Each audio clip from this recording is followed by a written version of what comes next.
अब आते हैं कुछ ऑब्जेक्शंस की तरफ कि रिलेटिविस्ट ने ये 2-3 आर्गुमेंट्स दिए हैं मॉरल रिलेटिविज्म को साबित करने के लिए, लेकिन इसके खिलाफ क्या आर्गुमेंट्स हैं? वो लोग जो मॉरल रिलेटिविज्म को नहीं मानते, वो क्या कहते हैं?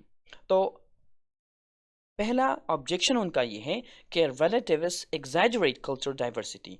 जो रिलेटिविस्ट हैं वो कल्चरल डाइवर्सिटी को एग्जैजरेट कर रहे हैं, उसे इस तरह बढ़ा चढ़ा के बयान कर रहे हैं जिससे लगता है कि उनकी आर्गुमेंट सही है, लेकिन असल में उनकी आर्गुमेंट सही नहीं है। तो every human culture has some sort of moral code and these overlap to a considerable extent. There is a common code core of shared values such as trustworthiness, friendship, and courage, along with certain prohibitions such as those against murder or incest. Some version of the golden rule, which means treat others as you would have them treat you, is also encountered in almost every society.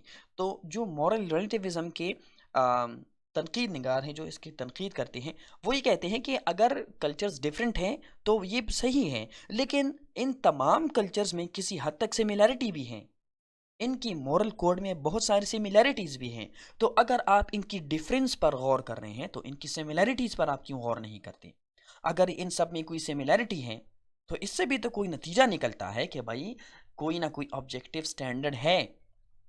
और दो cultures different हैं लेकिन कुछ चीज़ों में different है, बहुत सारी चीज़ों में इनमें ओवरलैप भी है। उस ओवरलैप को आप लोग एक्सप्लेन क्यों नहीं करते और उसे आप पॉइंट आउट क्यों नहीं करते? ठीक है, so the claim that every society must share these basic commitments thus links us with findings in evolutionary ethics। Evolutionary ethics से हमें एक आर्गुमेंट मिलता है कि कोई शेयर्ड, कोई objective moral code है।